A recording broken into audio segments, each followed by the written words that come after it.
Hello friends, मैं तुल Agnihotri Eklavya academy Nagaur से इस 4 सितंबर को जो आपके मध्य प्रदेश पुलिस भर्ती महाआंदोलन में समर्थन दे रहा हूं और आप सभी से बोल रहा हूं, जितने भी इस वीडियो को देख रहे हैं और सभी से बोल रहा हूं, ज़्यादा से ज़्यादा इस वीडियो को शेयर करें ताकि ज़्यादा से ज़्यादा लोग इस महा आंदोलन में समर्थन दें और भोपाल पहुंचे और मध्य प्रदेश शासन को, मध्य प्रदेश की सरकार को यह बता दें, जो कि सरकार निकम्मी हो चुकी है, बहरी हो चुकी है, जो कि इस युवाओं के बारे में बिल्कुल नहीं सोच रही है, सिर्फ और सिर्फ अपने बारे में सोच रही है।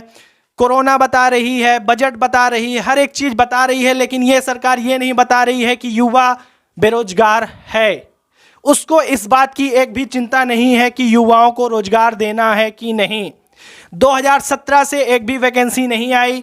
2018 में जब चुनाव आया तब उन्होंने सरकारी कर्मचारियों की आयु सीमा 60 वर्ष से 62 वर्ष बढ़ा दी। शिक्षक भर्ती वर्ग 1 एवं 2 लेके आई, जिसका एग्ज़ाम लिया, लेकिन अभी तक उसकी नियुक्ति नहीं ले पाई। अभी तक वो भटक रहे हैं बेचारे यहाँ से वहाँ तक।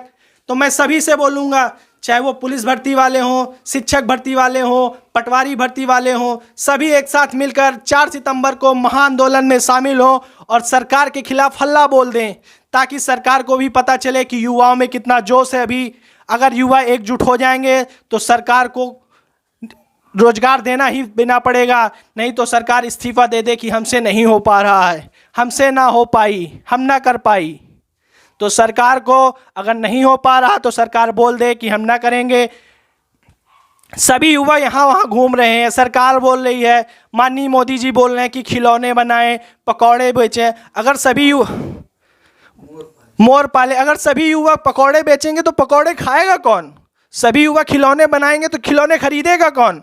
आप लोग तो खिलौने खरीदने आएंगे नहीं। तो फिर क्यों मजाक करते हो? क्यों लोग 5-5, 6-6 लाख रुपए लगा के डिग्रियां लेते हैं? फिर बोल लो भाई 10वीं 12वीं पढ़ लो, खिलौने ही बनाना है तो क्या करना है डिग्री लेके?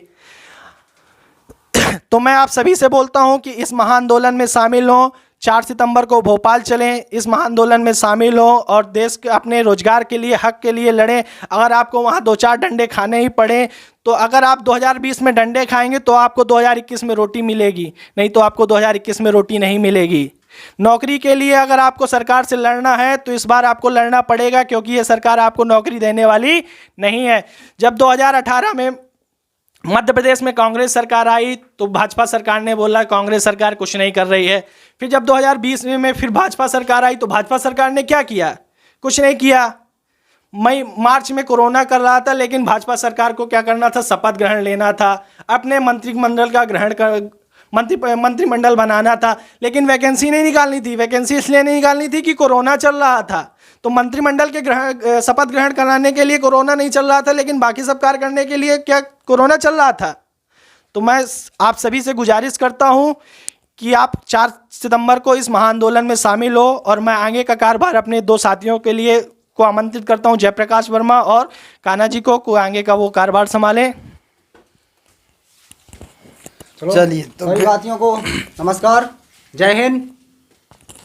आज सभी साथियों से बात की जा रही है किसके लिए? 4 तारीख को होने वाले महाआंदोलन के लिए।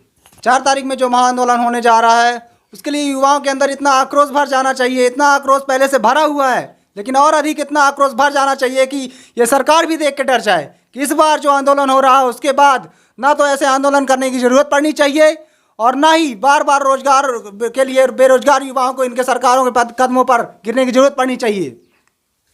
बस आप लोग सभी लोग साथियों आइए और बेरोजगार युवाओं सभी से आह्वान करता हूं कि सभी लोग आएँ, 4 तारीख को आंदोलन में भाग लें। और हम बात कर रहे हैं यहाँ पे कि हमारे नरोत्तम मिश्रा साहब जो होम मिनिस्टर हैं वो इस तरह की वाक्य बोल रहे हैं कि पहले जब क्या पुलिस की भर्ती नहीं निकाली जाती तो क्या सुसाइड नहीं होते थे?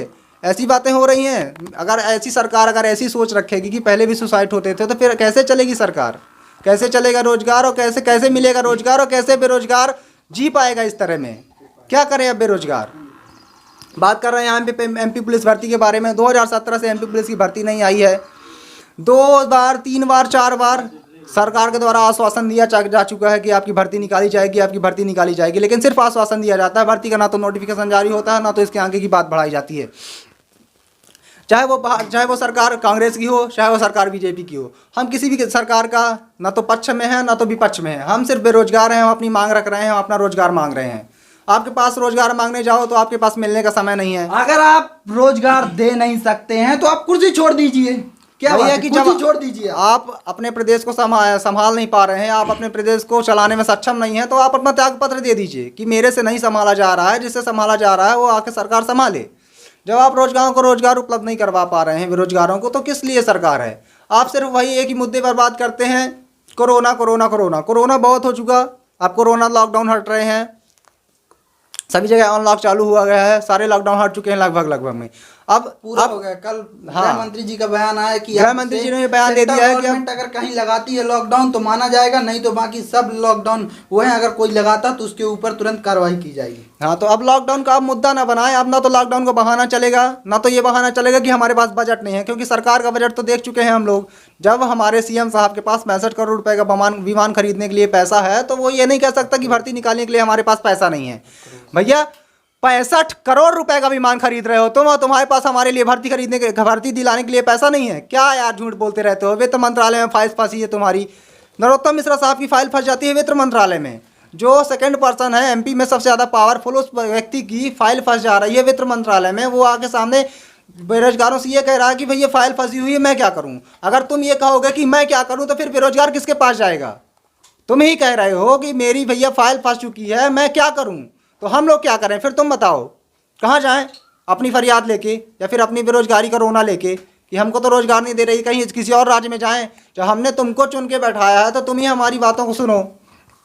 आपने अभी 29 तारीख को अपने घर में बुलाया था लोगों को, जब छात्र गए थे हमारे, कि सरकार हमारी एमपी पुलिस के बारे में बात सुने, तो माननीय नरोत्तम मिश्रा साहब ने बुलाया था अपने घर पर कि 29 तारीख को आना आप हमारे घर में और अपनी वैकेंसी ले जाना। वहाँ जाने के बाद आप क्या कर रहे हैं? जो लड़का फाइल दे रहा है आप उनकी फाइल फेंक रहे हैं। फाइल जब लड़का दिया तो आप फाइल गिरा दे रहे हैं। जो वहाँ के मूल निवासी हैं दतिया, उनसे बोल रहे हैं कि ठीक है भर्ती निकल जाएगी, और जो बाहर से आया हुआ लड़का है उनकी आप फाइल गिरा दे रहे हैं। मतलब आप भर्ती देने के मूड में ही नहीं है। क्या चल रहा है सरकार के पास? कब भर्ती दोगे? जब बिल्कुल चुनाव हो गए सर पे, या फिर चुनाव के बाद भी नहीं दोगे? क्या चाह रहे हो? एक मुद्दा बनाना चाहते हो भर्ती को कि जब सरकार के पास जब बिल्कुल वोट लेने का समय आएगा तभी भर्ती निकाली जाएगी, जिसमें बेरोजगार खुश हो जाए। बेरोजगार अब खुश नहीं होगा भैया। बेरोजगार बहुत रो चुका है, अब वो बेरोजगार अब जाग भी चुका है। अब आप देख रहे हो 4 तारीख को महाआंदोलन के लिए तैयार रहना। हम आ रहे हैं, आप भी आइए। जो कोई देख रहा है सभी कोई महाआंदोलन की तैयारी कर ले, महाआंदोलन में आए, अपना बढ़ चढ़ कर भाग ले, अपनी बेरोजगारी की समस्या का समाधान करे। अपना रोजगार अगर ये सरकार दे नहीं रही है तो उनसे छीन ले। मैं तो यही कहूँगा कि अब ये सरकार सुनने वाली तो है नहीं। बहुत बोल चुके, बहुत सुन चुके, बहुत विज्ञापन दे चुके, सभी प्रकार से करके देख लिया गया है, लेकिन अब ये सरकार सुन नहीं रही है। जब हम विपक्ष के पास चले जाते हैं कि हमारा भैया सामने वाली पार्टी या जो प्रेजेंट में वर्तमान में सरकार चला रही है, तो वो हमारी बात नहीं सुन रही है, तो शायद विपक्ष हमारी कुछ मदद करे। तो अगर कोई विपक्ष के पास जा रहा है और उसके बाद हम नरोत्तम मिश्रा के पास जाते हैं कि सर भर्ती निकलवा दीजिए, तो क्या कहते हैं वो कि तुम लोग ज़्यादा दिमाग लगाते हो। हम लोग दिमाग लगा रहे हैं तो भैया हम लोग पढ़े लिखे हैं तो दिमाग लगा रहे हैं। तुम ना होगे, तुम अनपढ़ होगे, डॉक्टर लगा लियो नाम के सामने, तो इसका मतलब ये थोड़ी है कि तुम पढ़े लिखे बन गए हो। मानना कि आपका पद अच्छा है, लेकिन आप बेरोजगारों की बात सुनो तब आपका पद अच्छा लगे, आप शोभनीय तब लगोगे। हमारे लिए आप अभी शोभनीय नहीं हो, क्योंकि आप हमारा बेरोजगार छीन रहे हो, रोजगार छीन रहे हो, बेरोजगार कर रहे हो लोगों को। लड़के सुसाइड कर रहे हैं, उसमें आप बोल रहे हो कि सुसाइड पहले नहीं होते थे क्या? ये एक नेता के मुँह से भाषण अच्छे नहीं लगते हैं। अब मैं बात करना चाहूँगा कि ट्विटर पे इतना बड़ा कैंपेन चला गया, कई बार एमपी पुलिस भर्ती को ट्रेंड में लाया गया, लेकिन फिर भी सरकार नहीं मानी। सरकार को एक ना एक बहाना चाहिए होता है भर्ती ना निकालने के लिए। कितने सारे बहाने निकालती है सरकार कि अब अदर भर्तियों के ले लीजिए, जैसे एसएससी, रेलवे, किसी की भी भर्ती नहीं आ रही है। यहाँ पे भर्तियाँ मान लो अभी कुछ टाइम से ही रुकी हुई हैं, लेकिन एमपी की तो बात 3 साल से हो रही है। 3 साल से ना तो भर्तियाँ निकाली जा रही हैं, ना तो रोजगार, किसी, ना सिर्फ एमपी पुलिस में ही नहीं, किसी क्षेत्र में भर्तियाँ नहीं निकाली जा रही हैं। सिर्फ और सिर्फ वही चुनाव का एक मुद्दा बना लिया जाता है। एक सरकार आती है, कुछ महीने वो चलाती है, उसके पास जाओ तो वो बोलेगी अभी हमारी नई सरकार बनी है, हम क्या करें।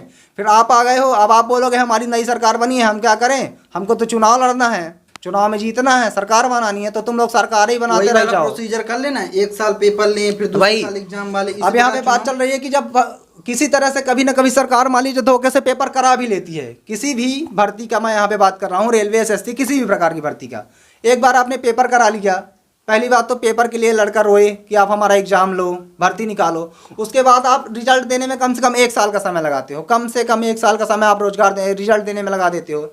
उसके बाद 1 साल के बाद उसके अदर प्रोसीजर होते हैं।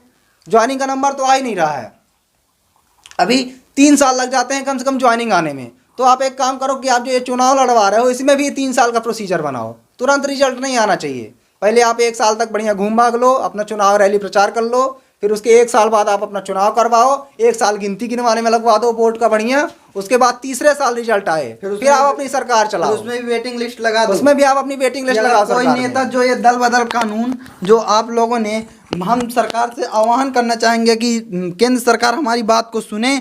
जो आप लोग ये दल बदल कानून वाला जो ये अनुसूची 10 में जो दिया हुआ है, तो इसको मतलब इसको बदलना चाहिए यार, कि आप हमने आपको वोट दिया है और आप पैसे खाने के चक्कर में आप पार्टी से हट जाते हो आप और सीधा सीधा निकल जाते हो, और तो सरकार गिर जाती किसी की। यार जिसको वोट दे वही, नहीं तो उसका कम से कम 6 साल उसका चुनाव लड़ने के लिए बैन हो जाना चाहिए, उसको 6 साल का कोई मान्यता नहीं होनी चाहिए। और सरकार से मैं कहना चाहूँगा कि सर हम आपको हम मामा बोलते हैं आपको। हमारे यहाँ भांजे का बहुत ज़्यादा सम्मान किया जाता है, भांजे भांजियों का मामा पैर छूते हैं हमारे यहाँ के। लेकिन आप क्या करते हो, आप अपने जो प्रशासनिक सेवा अधिकारी हैं उनसे, उनकी भी कोई गलती नहीं है, आप लोग उनसे बुलवाते हो ऐसा कि अगर रोज़गार मांगने जाओ तो हट जाओ इधर से, नहीं तो जूते मारेंगे। ये क्या यार, आप लोग भी बताइए कि इस प्रकार में अगर आपको किस लिए जनता ने चुना, तो आपको तो इसे चुना भी नहीं है, आपने अपने सरकार बना ली है, आपको चुना नहीं है, क्योंकि आप अभी तक बिना चुनाव कराए आप मंत्री बना ले जाते हो। और लड़कों का कुछ नहीं, उनके लिए तो 50 बयानबाजियाँ होती हैं कि अभी नहीं, अभी हम 2 महीने का वेट कीजिए, 2 महीने तक में आपको निकाल देंगे।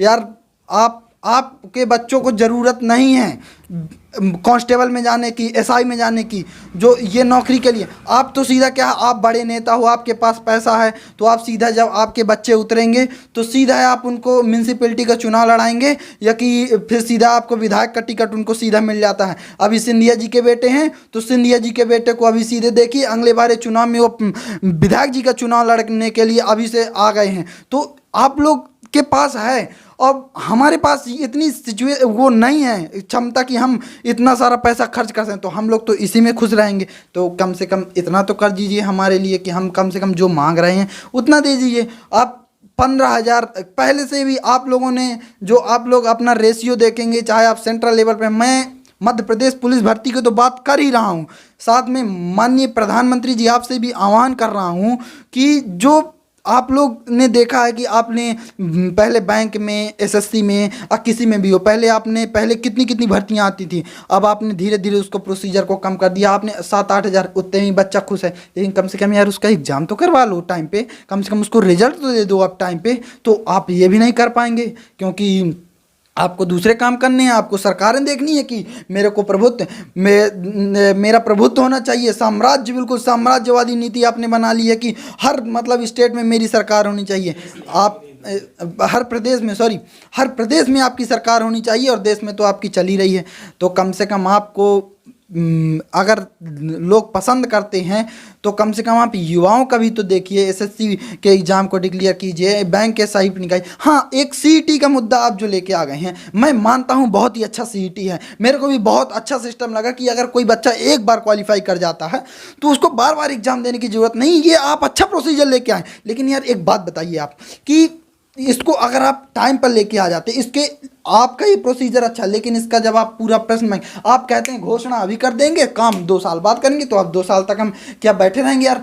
गरीब घराने से आते हैं, हमको कुछ ना कुछ रोजगार ढूंढने पड़ जाता। हमारे माँ बाप इतना एफर्ट नहीं कर सकते हैं कि हमको 2-2, 3-3 साल कोचिंग कराएंगे। एक बार कोचिंग कराए, एक बार पढ़ाए, फिर वो भी हमसे कुछ मांगते हैं कि भैया नहीं आ रही है तो कुछ यहाँ वहाँ कर लो। तो हम लोग देखिए इसीलिए इतना पैसा खर्च करके आप आज इतने इंजीनियर भाग रहे हैं, इतने किसी को आप कहाँ रोजगार दे पाए। आपने 2 करोड़ रोजगार देने की बात की थी, 2 करोड़ रोजगार छीनने की नहीं। आज जीडीपी कहाँ से कहाँ पहुँच गई है। तो ये चीज़ आप लोग को सोचना चाहिए, समझना चाहिए। ये सब हम ही से बोलने के लिए, हम बोलने के लिए हम कहाँ तक आपको इसका सिस्टम अच्छा करना पड़ेगा। और जो मध्य प्रदेश में आप एनआरए लेकर आ गए हैं कि एनआरए के थ्रू आप भर्ती कराएंगे, तो इसकी भी बात हमारे मध्य प्रदेश, इसमें जो भाइयों आप लोग जो देख रहे हैं, तो ये भी मध्य प्रदेश युवा बेरोजगार संघ जो 4 तारीख को आंदोलन होने वाला उसमें करेगा, और आप लोग को सपोर्ट करना। लीजिए कान्हा जी कुछ कहना चाह रहे हैं, आप उनसे बात करिए, फिर उसके बाद में बात करें। हाँ भाइयों, अब मैं बात करना चाहता हूँ अपने एनआरए के मुद्दे पर। तो एनआरए में मुद्दा बिल्कुल भी एमपी के लोगों के लिए बिल्कुल भी अच्छा नहीं है, कोई भी इसका सपोर्ट नहीं कर रहा है। प्रधानमंत्री जी से गुजारिश है कि आप ये एनआरए का मुद्दा लेके आए हैं, आप इस मुद्दे को देखें कि जनता कितना सपोर्ट कर रही है। सेंट्रल के लिए सीईटी अच्छा है, लेकिन एमपी के लिए एनआरए बिल्कुल भी अच्छा नहीं है। इसमें लोगों का रोजगार मिल नहीं रहा है, और बल्कि भर्तियां लेट हो जाएंगी। अभी बहुत लेट हो चुकी हैं, 3 साल हो चुका है। अगर आपने क्वेश्चन बैंक तैयार कर लिए हों तो अच्छी बात है कि आप निकाल दीजिए, लेकिन अभी आपको बिल्कुल अभी 1.5 साल लगना कुछ नहीं हो पा रहा है। ना तो आपने क्वेश्चन बैंक तैयार किया हुआ, ना तो आप अभी सिर्फ रोजगार के लिए, मतलब जो बेरोजगार युवा आंदोलन के लिए खड़ा हो रहा है, उनको सिर्फ एक बहाना देने के लिए ये सुझाव लाया गया है, और कुछ नहीं। मेरी जहाँ तक सोच है तो सिर्फ एक बहाना है, एक रुझान है कि बस किसी तरह से आंदोलन ना हो, किसी तरह से बेरोजगार युवा शांत बैठा रहे, हमारी सरकार शांति से चलती रहे, हमको रोजगार ना निकालना पड़े। तो कृपया प्रधानमंत्री जी से निवेदन है कि अपनी जो एनआरए है इसको वापस ले लें, एनआरए लागू ना करवाएं एमपी में। और मैं अपने भाइयों से कहना चाहूँगा कि भाइयों, 4 तारीख को आंदोलन है, बड़ा आंदोलन है, महा आंदोलन है। आप सभी लोग आइए, हम भी आ रहे हैं, अपना साथ दीजिए, अपनी भर्ती लीजिए, मांग के लीजिए, बिल्कुल कह के लीजिए सरकार से कि अब हम अपनी भर्ती लेंगे। बिल्कुल हम सामने से लेंगे, मांगेंगे, नहीं दोगे तो छीन के लेके जाएंगे। इस बार हमारे अवधेश भदौरिया सर जब इंदौर में गए थे तो उनके साथ जिस तरह से बदसलूकी की गई थी प्रशासन के द्वारा कि जूते मारकर भगा दिए जाएंगे, तो इस बार इतने सारे आएंगे तो भैया तुम्हारे जूते मारते मारते थक जाओगे। इतने सारे आने चाहिए, जूते टूट जाएंगे। अगर तुम मार पा रहे हो, तुम्हारे है क्षमता मारने की। प्रशासन वैसे जूते मारने का अधिकार नहीं है तुमको, कितने भी बड़े रैंक के अधिकारी क्यों ना हो, जूते मारने का प्रशासन में अधिकार नहीं है, ना तो आप मार सकते हो। हालांकि आपने कह दी ये बात मारने की, तो भदौरिया सर ने भी कहा कि हो गया, उनको भी हम भी आपको कहीं ना कहीं से माफ करते हैं। ऑर्डर से, कहीं ना कहीं ऊपर से मिला होगा ऑर्डर। तो ना तो सरकार को ये हक है कि जूते बरसाने की बात कही जाए, ना तो बरसाने का हक है। फिर भी अगर आप इस बार 4 तारीख को अगर आप जूते मारने की बात करते हो, या फिर जूते मारने के लिए आप उतारू हो जाते हो, या कि लाठियाँ मारने के लिए उतारू हो जाते हो, तो देखते हैं भैया कि कितने सारे आते हैं और कितने तुम्हारे पास जूते हैं, कि कितना तुम मार पा रहे हो, कितना लोग खा पा रहे हैं। अब तुम जूते मारने की बात करना, फिर देखते हैं कि जूते किसके घलते हैं। यहाँ पे बात करना चाहूँगा अपने भाइयों से, साथियों से, कि कृपया सभी लोग आइए, आंदोलन में बढ़ चढ़ कर भाग लीजिए, अपनी अपनी बेरोजगारों की स्थिति बताइए, अपने साथ साथ जितने लोग हो सके उतने सारे लोगों को लेके आइए। सिर्फ अकेले मत आइए, 1-2 लोगों के साथ, 4 लोगों के साथ आइए। कोरोना चल रहा है, लेकिन अब कोरोना इतना बड़ा मुद्दा बन के नहीं रह गया है। कोरोना, अगर कोरोना से बचोगे ना तो ये बेरोजगारी मार देगी तुमको। कोरोना को छोड़ो, बेरोजगारी को पकड़ो, अपना रोजगार लो, अपना घर संभालो। कोरोना को लेके पकड़ के बैठे रहोगे ना तो ये सरकार अपनी सरकार फिर से बना लेगी। अभी सरकार को प्रेशर बनाने के लिए हमारे पास टाइम है, अभी चुनाव नहीं हुआ है, समझ जाओ बात को, अभी चुनाव नहीं हुआ है, अभी उनको कुछ ना कुछ करना पड़ेगा। हालांकि अभी बेरोजगार युवाओं का आक्रोश इतना बढ़ चुका है, उनका विरोध देखने को मिल रहा है। प्रधानमंत्री जी के वीडियो पर इतने ज़्यादा डिसलाइक आने का कारण सभी जानते हैं। हालांकि अब जब अभी समय तो हमारे मोदी जी बिल्कुल देश को बेचने पे उतारू हैं, तो मैं तो यही कहूँगा कि मैं अपना देश नहीं बिकने दूंगा। ना तो रेलवे को प्राइवेटाइज होने देंगे, ना तो एसएससी को प्राइवेटाइज होने देंगे, किसी को प्राइवेटाइज नहीं होने देंगे। भैया देश नहीं बिकने देंगे अपना। उनकी पॉलिसी है, मैं देश नहीं बिकने दूंगा, लेकिन देश के अंदर जो कुछ है सब बेच दूंगा। तो अगर सब कुछ बिक गया तो देश भी बिक जाएगा। इस प्राइवेटाइजेशन को रोकिए, भर्तियों को आना आने से रोकिए, उनको लाइए, बिल्कुल अपना बिल्कुल विरोध प्रकट करिए, चुनाव के प्रति विरोध प्रकट करिए, नेता के प्रति जो आपकी बात नहीं मान रहा है उसके प्रति विरोध प्रकट करिए। आप हमारी देश की जीडीपी तो देख ही रहे हैं भैया, -23 पॉइंट कुछ % जा चुकी है। अब कितना गर्त में ले जाओगे देश को, देश की जीडीपी को, और देश के बेरोजगारों को और कितना नीचे ढकेलोगे। अब तो जाग जाओ, युवाओं जाग चुका है, अब नेताओं तुम जाग जाओ। अगर आप देखो, हम बेरोजगार हैं, नेताओं से बात कर रहा हूँ कि हम बेरोजगार हैं, हमको किसी न किसी तरह से व्यस्त रखो, कोई ना कोई वैकेंसी दे के व्यस्त रखो। क्या कि अगर हम पढ़ाई लिखाई छोड़ के राजनीति में उतर गए ना भैया, तो तुमसे ज़्यादा पढ़े लिखे हैं। कई नेताओं की बात कर रहा हूँ, सभी की बात नहीं कर रहा हूँ, लेकिन कईयों से ज़्यादा पढ़े लिखे हैं। कहीं ना कहीं से कुछ ना कुछ तो बनेंगे। तो तुम्हारे जो घर की रोजी रोटी चल रही है ना ये राजनीति करके, तो बिना मतलब में ठप हो जाएगी। हमको कोई ना कोई वैकेंसी दो, हमको बिजी रखो, आप अपनी राजनीति संभालो, हमको राजनीति से मतलब नहीं है। लेकिन अगर हम पढ़ाई लिखाई छोड़ के राजनीति में आए ना तो खाना दुश्वार हो जाएगा, रोटी तक नसीब ना होगी भैया, ये समझ लो। पढ़ा लिखा रोजगार युवा जब आता है ना उतर के, तो किसी भी फील्ड में जाए वो भैया तुमसे तो अच्छा ही करके दिखाएगा, क्योंकि उसको पता है कि लोगों की मांग क्या है। अभी तुम लोगों की क्या मांग दिख रही है? सरकार क्या क्या मांग, किस चीज़ की मांग पूरी कर रही है? अभी आपने शुरुआत में बात की थी कि हम भैया देंगे रोजगार। किसको मिला रोजगार? कोई 3 साल के अंदर कोई 1-2 बंदे 4 बंदे मेरे सामने आके खड़े हो जाएं कि मेरे को रोजगार मिला, तो हम अपनी बात वापस ले लेंगे जो मैंने अभी इतनी सारी बात कही थी।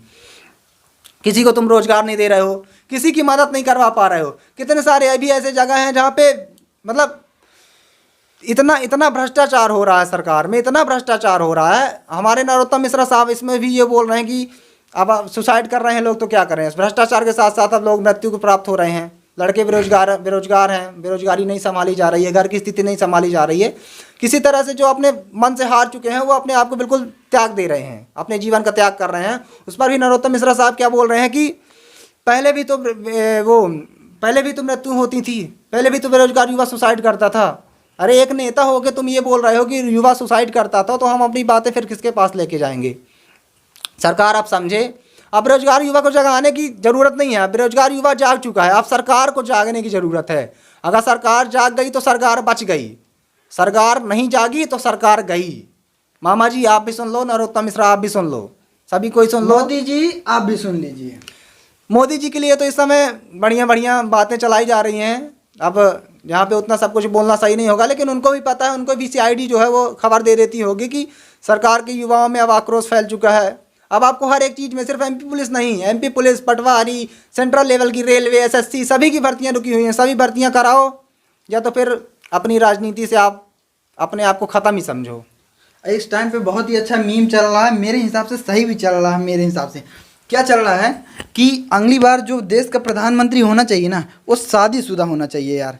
क्योंकि जो मन की बात है ना साहब, जिस पे आपके डिसलाइक आ रहे हैं इसलिए कि क्योंकि लोगों को आपकी वो मन की बात पसंद नहीं आ रही। मन की बात वो अपनी बीवी से करेगा, शादीशुदा होगा तो। और जो जनता के रोजगार हैं, बेरोजगार हैं, जनता के कुछ काम सही है है, वो रोजगार की बात युवाओं से करे, युवाओं अपने से मन की बात अपने घर में करे, मन की बात अपने घर में करेंगे, परिवार से करे, हमसे परिवार से करेंगे, उनका परिवार होगा जिसका हमारे मन की परिवार बात सुने बस वो, और फिर अपने दिमाग से, अपने विवेक से काम करे, अपने मन की बात ना करे हमारे पास। मेरे को हम एक कोई चीज रोजगार समझ दें। में नहीं आ रहा कि मोदी जी, माननीय प्रधानमंत्री रिस्पेक्टेड, कि आप 18 घंटे काम करते हैं, 18 घंटे काम करते हैं और 18 घंटे काम करने के बाद भी अपनी GDP -23% है, जो कि 40 सालों के इतिहास में पहली बार है। ये आपके प्राइवेटाइजेशन का जो आप सोच रहे हैं ना कि अरे मैं ये कर दूंगा तो इतना तो मेरे को मिल ही जाएगा, बाकी जनता। रेलवे का प्लेटफॉर्म टिकट 3 रुपये था, जाके 50 रुपये, 50 रुपये टिकट हो चुका है। ये किस प्रकार है? युवाओं, मैं आपसे बात कर रहा हूँ, आपने पॉलिटी तो पढ़ी होगी, ठीक है ना? उसमें इतिहास भी पढ़ा होगा, पॉलिटी सॉरी हिस्ट्री तो पढ़ी होगी। अंग्रेज ने क्या पॉलिसी की थी? उनकी यही तो पॉलिसी थी कि बस वो क्या करते थे, प्राइवेट के हिसाब से कि वो इतना पैसा ले लेते थे, सरकार को इतना दे देते थे और जनता परेशान रहती थी। कि जैसे आप लोगों ने पढ़ा होगा कि जब ये बंगाल वाला सिस्टम था तो मुगल बादशाह शाह आलम को 26 लाख रुपए उसको क्या दे रहे थे, वो पेंशन दे रहे थे। बाकी का जो रेवेन्यू था वो सब अपन कलेक्ट कर रहे थे।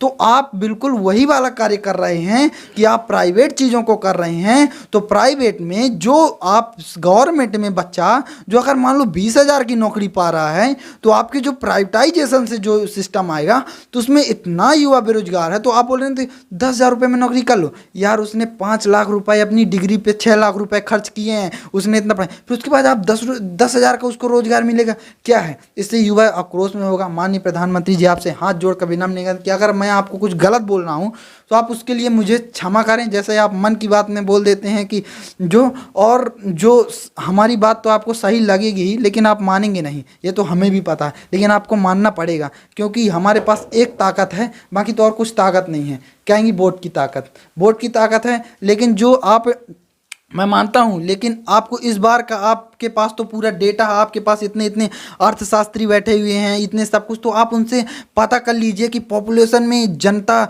जो 20 से 30 के बीच में कितने युवा हैं, तो उसके बारे में आपको ये बताएंगे कि कितनी जनता है।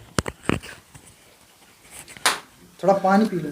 हालांकि हम यहाँ मुद्दे से भटक रहे हैं। हमारा मुद्दा था MP पुलिस भर्ती, SSC भर्ती, रेलवे भर्ती।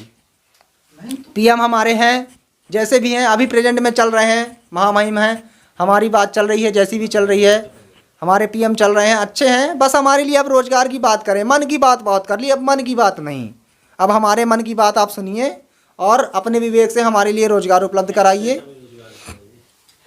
हैशटैग MP पुलिस भर्ती, हैशटैग SSC रेलवे एग्ज़ाम कराओ, हैशटैग रोजगार दो। और मैं भी बेरोजगार अपनी आईडी के सामने लिख अपनी लो। आईडी में लगाइए मैं भी बेरोजगार। मैंने अपना चेंज कर दिया, मेरा ट्विटर अकाउंट आप जाके देखेंगे जयप्रकाश सोनी, तो मैं बेरोजगार जयप्रकाश सोनी, बेरोजगार जयप्रकाश। वही अब सभी अब अपने अपनी तरफ से जितना आंदोलन हो सके, जितना विरोध हो सके उतना करिए। सभी लोगों से मैं दरखास्त करता हूँ। अब यहाँ पे हम आपसे विदा लेंगे। बस आप लोगों से यही निवेदन है कि 4 तारीख के पहले भी इतना बड़ा बिल्कुल माहौल बना दो, क्रिएट कर दो इतना बड़ा माहौल कि आंदोलन की ज़रूरत ना पड़े। हालांकि आंदोलन करना ज़रूरी है, लेकिन हो सकता है सरकार के पास ये सब जाएं बातें, तो हो सकता है आंदोलन करने की ज़रूरत ना पड़े, उसके पहले ही सरकार भर्ती निकाल दे। तो आप लोगों से सभी से निवेदन है कि ट्विटर हैंडल पे, व्हाट्सएप पे, फेसबुक पे, जितनी भी सोशल मीडिया है सभी पे अपना विरोध लगाएं, एग्ज़ाम की मांग करें, रोज़गार दिलाने की मांग करें, बेरोजगार अपना फैला दी, अपने अपने तरीके से कैसे भी तरीके से किसी भी प्रकार की वीडियो बनाएं, बस अपना वीडियो बनाएं, डालें, सरकार को पता चले कि कितने रोजगार उपलब्ध कराने हैं उनको, कितने बेरोजगार भाग रहे हैं। अपनी सरकार सिर्फ और सिर्फ क्या कर रही है, अपने चुनाव के मुद्दे को बनाए रहती है। अगर सेंट्रल की बात की जाए तो वो विदेश के मुद्दों को ज़्यादातर बना के चलती है, देश में क्या चल रहा है उनको कोई मतलब नहीं है, ज़्यादातर विदेश के मुद्दे ही चलते रहते हैं। हमारी मीडिया तो जैसे बिक चुकी है, MP की मीडिया की बात करें या फिर किसी मतलब सेंट्रल मीडिया की बात करें, बेकार है। मीडिया तो ना तो हमारे चीज़ों को दिखाती है, ना तो वो बेरोजगार को दिखाएगी, ना तो वो बेरोजगारों का दर्द दिखाएगी, ना तो वो बेरोजगारी बताएगी कि कितनी है। उनको तो बस TRP से मतलब है, जहाँ TRP मिली वहीं चल दिए। उनको TRP मिल रही है सुशांत सिंह को दिखाने में, रिया चक्रवर्ती को दिखाने में, विराट कोहली को दिखाने में, सबको अनुष्का पता शर्मा को है दिखाने में। कहाँ गई, उसकी CBI निकाल के उसकी व्हाट्सएप का वो स्टेटस क्या डाली थी और कहाँ से, मैं तो ज़्यादा देखा नहीं, लेकिन सब सुन चलिए कि वो सब पता है उनको, जनता को भी पता है। अपने साथियों से, अपने भाइयों से, अपने भाइयों से बस यही निवेदन करना चाहूँगा कि भाई 4 तारीख को सभी आओ, एक बार आ जाओ, बढ़िया ताकत दिखा दो। MP के युवाओं, दतिया वालों, हालांकि दतिया वालों से कुछ ज़्यादा ही अपेक्षा रहती है सभी को, चौहान सर को भी हैं, सबको है। तो मैं सिर्फ दतिया वालों को नहीं, पूरे MP के युवाओं का आह्वान करता हूं कि सभी लोग आओ, अपना अपना विरोध दिखाओ, सरकार को बताओ कि अब भैया शांत नहीं बैठेंगे, या तो तुम रोजगार दो या तो तुम अपना बोरिया बिस्तर बांध के साइड ले लो। अब हमको रोजगार चाहिए, चाहे आप दो, चाहे कांग्रेस की सरकार देगी, चाहे नई कोई सरकार बनवा के लानी पड़े तो वो देगी, लेकिन रोजगार तो चाहिए। अब रोजगार दो।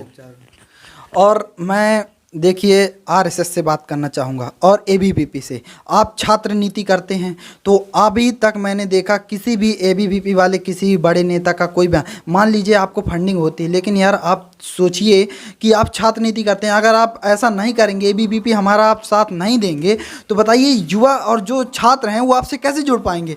तो मेरा आह्वान है ABVP से कि ABVP आप हमको सपोर्ट करिए। इसी के साथ मैं अपनी बातों विदा लेता हूँ। सभी को राम राम, जय जय। 4 तारीख को जरूर आइए। धन्यवाद।